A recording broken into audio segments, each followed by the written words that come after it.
روزانہ دینی معلومات حاصل کرنے کے لیے چینل کو ابھی سبسکرائب کریں، ہماری ویڈیو کو لائک اور شیئر لازمی کریں۔ کاروں کی دنیا میں آ جائیں، جس کار کے لیے بنانے والے انجینئر نے کہا کہ اس میں ڈیزل کام کرے گا، آپ اس میں ڈیزل ہی ڈالیں گے، اس میں پانی ڈالیں گے تو کیا وہ مشین آپ کے کام آ سکے گی؟ آپ کو آپ کی منزل تک لے جا سکے گی؟ آپ کے مفاد میں وہ کوئی کام انجام دے سکے گی؟ نہیں، ہرگز نہیں۔ اچھا چلیں آپ سوچیں کہ پانی سستا ملتا ہے، ڈیزل کی بجائے پانی نہ ڈالیں گے بلکہ ہم چلو مہنگی چیز پیٹرول ڈالیں گے، تو پیٹرول کے ذریعے سے ہم کام چلا لیں گے۔ بنایا ڈیزل ڈالنے کے لیے ہے، پیٹرول ڈالا تو بھی نقصان ہوگا، بنایا پیٹرول کے لیے ہے، ڈیزل ڈالا تو بھی نقصان ہوگا۔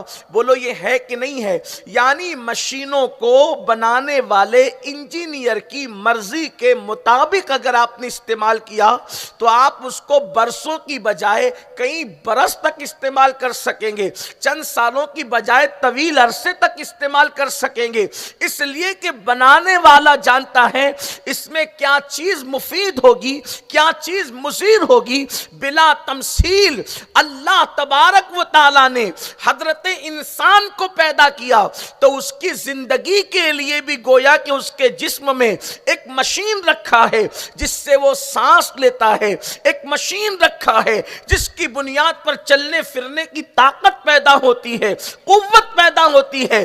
تب یہ جسم انسانی کے لیے، اس مشین کے لیے جو چیزیں مفید تھی اس کو حلال کہہ دیا گیا، جو چیزیں مضر تھی اس کو حرام کہہ دیا گیا۔ اب اگر حلال کھاؤ گے، حلال پیو گے تو تم اپنی زندگی کو طویل عرصے تک کے لوگوں کے لیے اور اپنے لیے فائدے مند تصور کرو گے، اور اگر حرام کھاؤ گے تو تباہی کے دہانے پر پہنچ جاؤ گے۔ اب آپ کہیں گے وہ کیسے؟ میں ایک آسان اور سادی مثال کے ذریعے سے بتاتا ہوں۔ دیکھو ہمارے دادا، نانا، پر دادا، پر نانا 80 سال کے ہونے کے باوجود بھی بغیر چشمے کے کتابیں پڑھتے تھے، اور آج 20-22 سال کی عمر میں ہی چشمے لگ رہے ہیں۔ میں یہ نہیں کہتا جن جن کو چشمے لگتے ہیں وہ سب مجرم ہے، میں سب کی بات نہیں کرتا، لیکن زیادہ تر لوگوں کو دیکھ لیجئے چھوٹی عمر کے اندر جو چشمے لگ رہے ہیں اس کی وجہ کیا ہے؟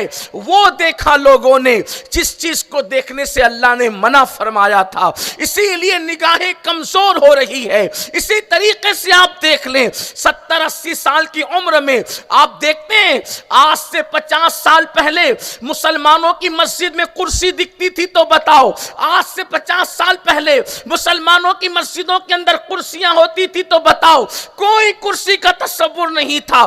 ہمارے بچپن کو گزرے ہوئے زیادہ وقت نہیں گزرا، لیکن ہم نے اپنے بچپنے میں مسجد کے اندر کوئی کرسی نہیں دیکھی اور نہ کسی کو کرسی پہ بیٹھ کے نماز پڑھتے دیکھا، لیکن آج ایک ایک مسجد کے اندر 8-10 کرسیاں موجود ہیں، لوگ بیٹھ کر کے نماز پڑھ رہے ہیں 40-50 سال کی عمر میں۔ میں یہ نہیں کہتا بیٹھ کے نماز پڑھنے والے مجرم ہیں، لیکن اتنا ضرور کہتا ہوں وہ جو لوگ کھڑے ہو کر کے 80 سال کی عمر میں نماز پڑھتے تھے ان کے قدم اس لیے کمزور نہیں ہوئے تھے کہ وہ وہاں پہنچے تھے جہاں اللہ نے جانے کا حکم دیا تھا، ہم نے اپنے قدموں کو حرام طرف لے گئے، پیر کمزور ہو گئے، آنکھیں کمزور ہو گئی، جسم کمزور ہو گیا۔ میرے آقا صلی اللہ علیہ وسلم کے پیارے دیوانوں، یاد رکھنا جب جب انسان اللہ کی نافرمانی کرے گا روح کمزور ہوگی تو جسم کیسے طاقتور رہے گا۔